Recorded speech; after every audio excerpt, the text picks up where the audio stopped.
Hi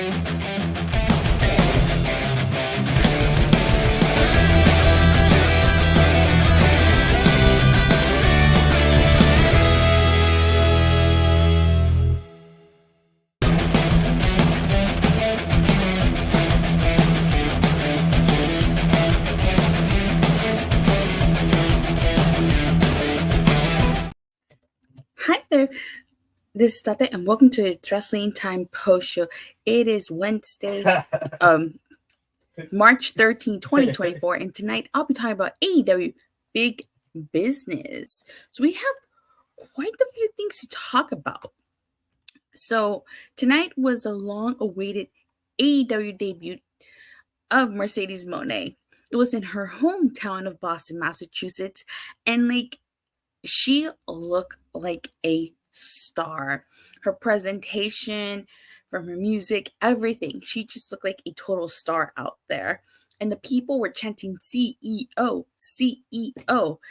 I mean, this whole opening segment was awesome.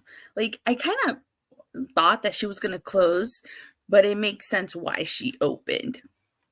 So, she basically starts thanking people for giving her the courage and the strength to be in AEW, and for all the fans for sticking by her through her highs, her lows, her milestones, her titles, her history-making moments.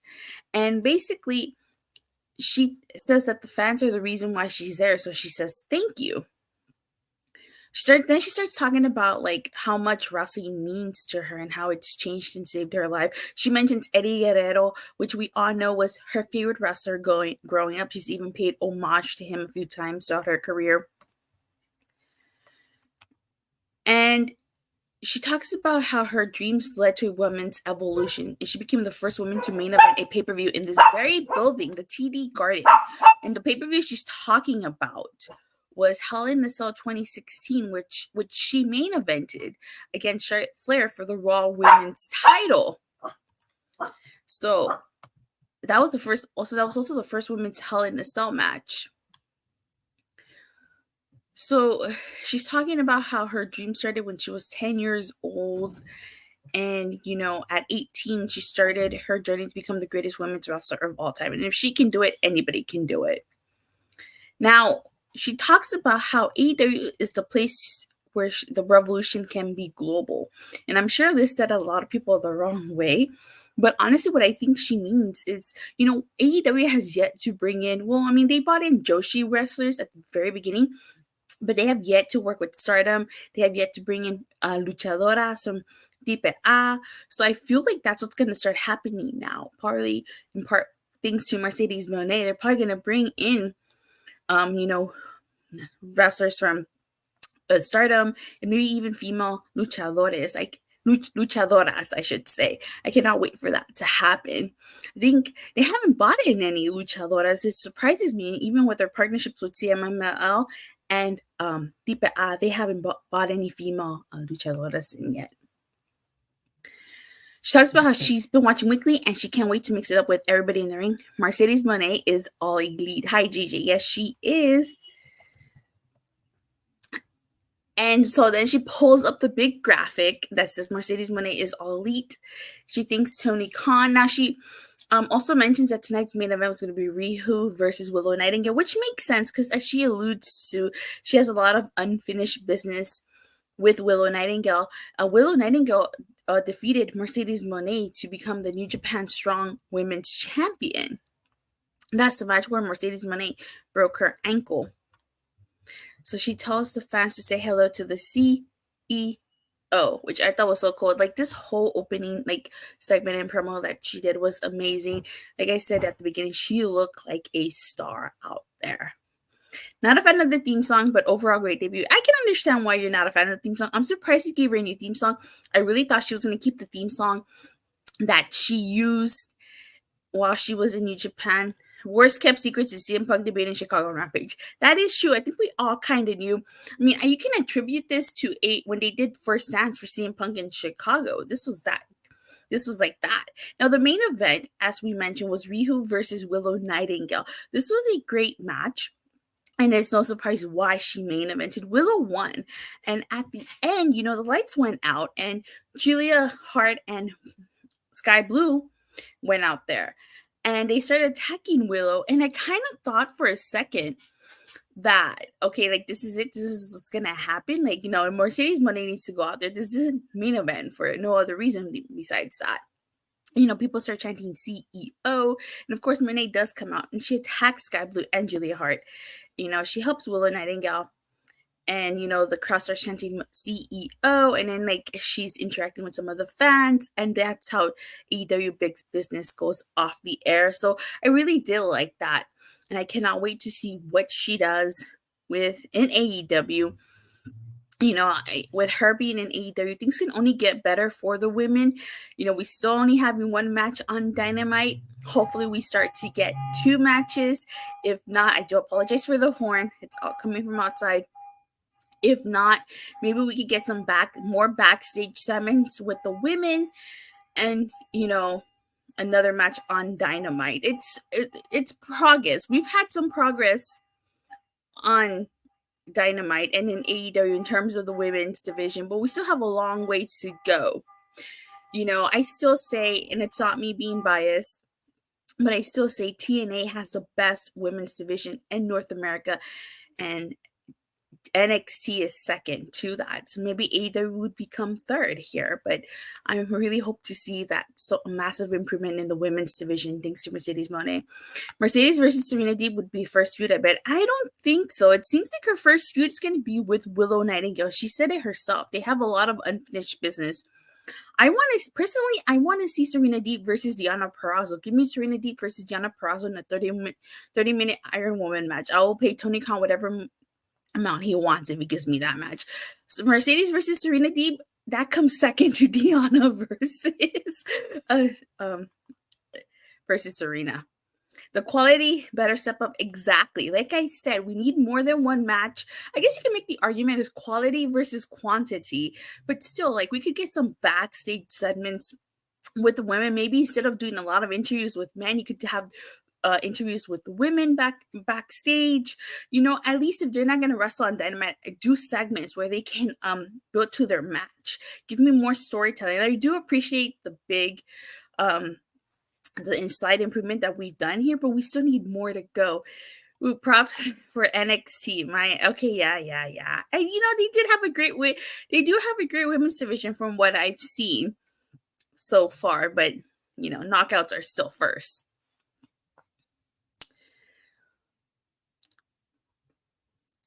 So what did you guys think of Mercedes Mone's debut? And what do you guys hope to see? I cannot wait. Oh, give me Mercedes Mone versus Jamie Hayter. Mercedes Mone versus Deonna Purrazzo. Yes. Or Mercedes Mone versus Dr. Britt Baker, DMD. I cannot wait for that. So we get a Samoa Joe interview, and he's basically talking about his match with Wardlow. He talks about how, like, Wardlow is once again being sent to pay for crimes that he didn't commit. Bailey, Tamina, Naomi, Wardlow. Yeah, I heard. Mercedes versus Willow should be the first feud, then Mercedes versus Deonna, then Mercedes versus Tony, then Mercedes. That should be the first feud, more or less. That's a lot of feuds in the first year. I think they can pull it off. So Samoa Joe talks about the last time that they were in the ring together. He hasn't forgotten what has happened. And he says that there's 2 things Wardlow will learn. 1, he takes no quarter, and this was the biggest mistake of his career. And 2, Samoa Joe does not lose championships at the Garden. We get an Undisputed Kingdom Vignette, and basically it's story time with Adam Cole, baby. Because they're just talking about Wardlow and about how he's going to beat Samoa Joe and bring the title home to the Kingdom. To the Undisputed Kingdom. And it's basically leading to Samoa Joe versus Wardlow. I wasn't a huge fan of this match. I kind of felt like Wardlow started off strong. Then Samoa Joe took over. And I feel like this match really didn't do much for Wardlow. I mean, he lost. He passed out to the Coquina Clutch. And where do we go from here?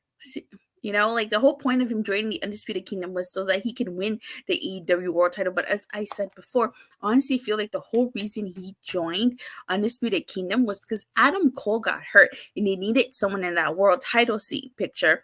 So they threw in a Wardlow. I still think had Adam Cole not gotten injured, the reveal of the devil would have taken place much sooner. It probably would have been Adam Cole versus MJF for that world title. And maybe Adam Cole would be champion right now. But I wasn't a huge fan of this. Storytime with Adam Cole, baby. Video was well produced. Good job by AEW's production team. I do agree. That was a really great video. I really enjoyed that. Adam looking foolish now because Wardlow lost. Exactly. It really doesn't help them because for the last couple of weeks, Adam Cole has been saying Wardlow's going to bring that title home, and yet he failed to bring it home tonight. So where do they go from here? Are they going to kick him out of the group? Maybe they will. Like I said, I still think he was just a placeholder for Adam Cole because he got injured. We have an interview with the Elite. And one of the things I like about this is that they're carrying over the God-given name with Okada. Like Nicholas Jackson tells Alex Marvez to call Okada by his name, the Rainmaker Kakushka Okada. And the whole thing of this is just like them asking why Okada joined the Elite. And I like how Matt Jackson alludes that there's 14 million reasons why Okada joined the Elite. And like Okada tells Alex Marvez to sing happy birthday to Matthew Jackson. I thought that was really funny. And I'm digging this. I believe this is the first time Okada has been heel, so I'm really digging this heel side of Okada. This leads into the trios match, the Elite versus Pac, Penta, and Eddie Kingston.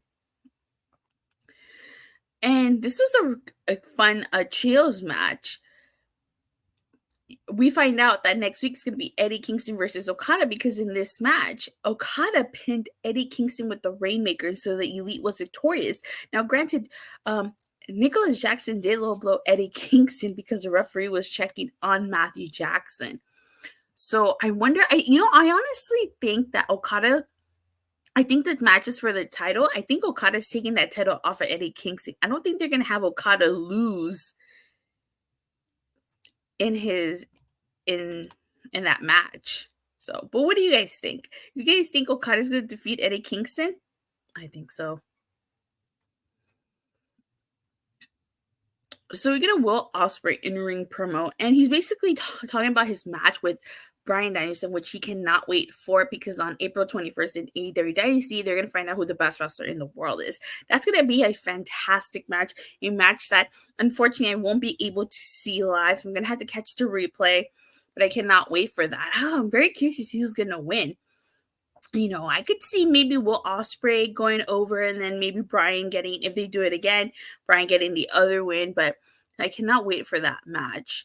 I was at Full Gear last year when Will Ospreay signed, and I cannot wait to see this match. This is going to be a really great match. Another dream match of mine is Josh Alexander versus Bryan Danielson, and I think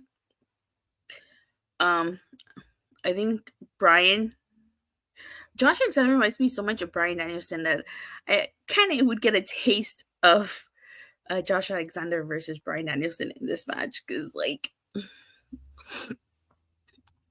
we get a Deonna Purrazzo promo, and basically she says that it's not over between her and Toni Storm.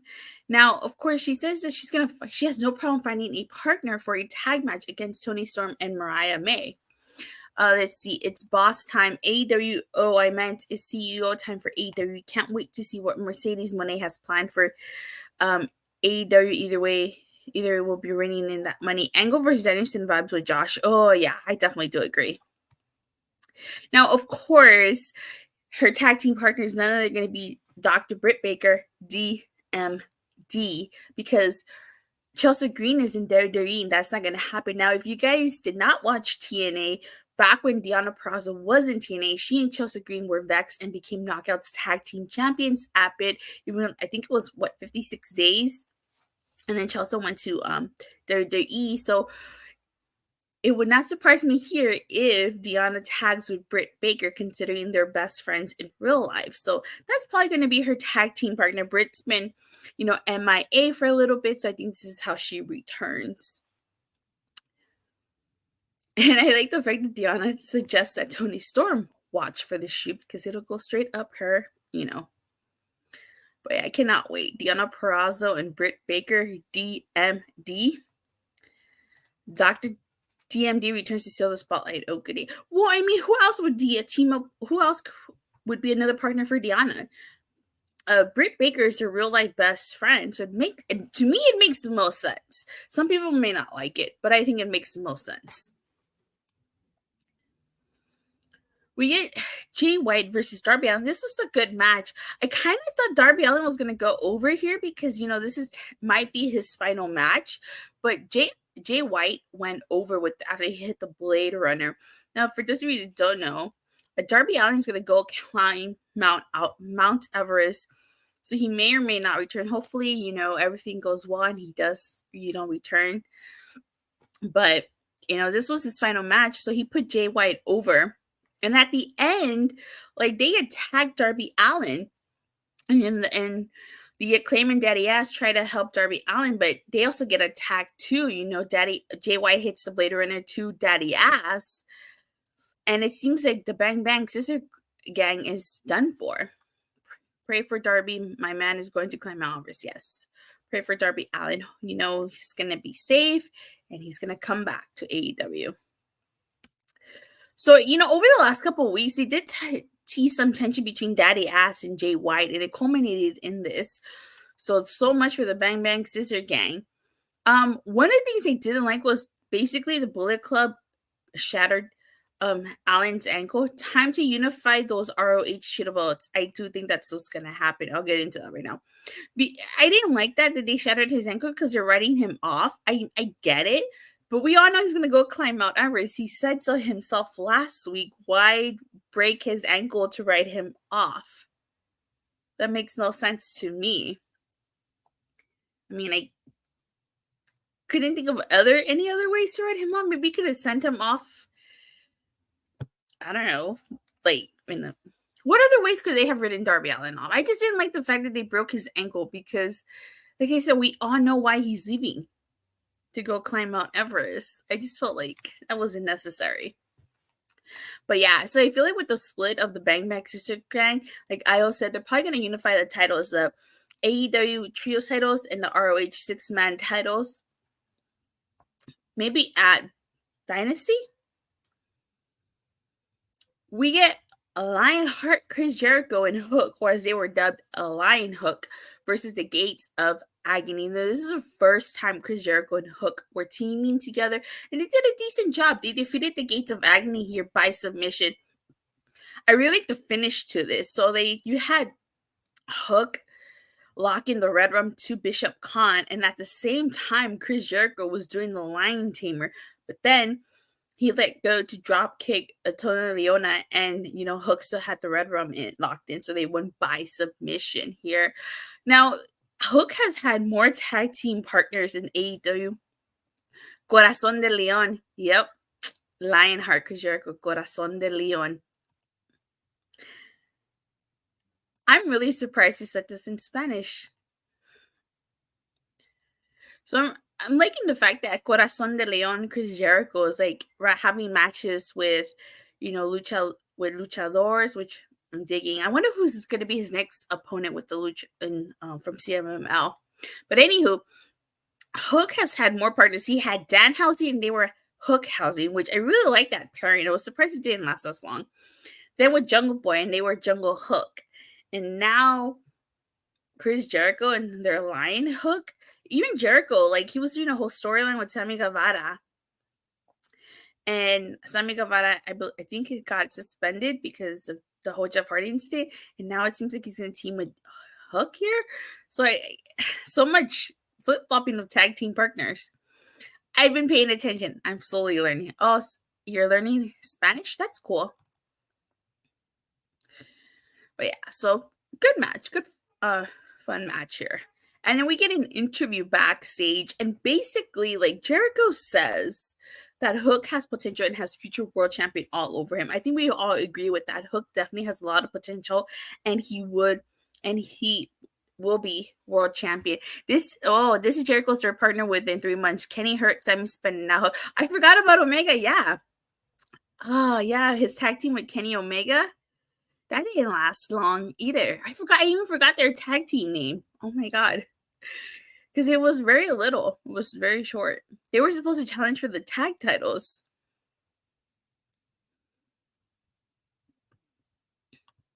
But basically, during this interview, Chris Jericho challenged Hook, and Hook agreed. So we're going to have Hook versus Chris Jericho for the first time ever next week. What did you guys think about that?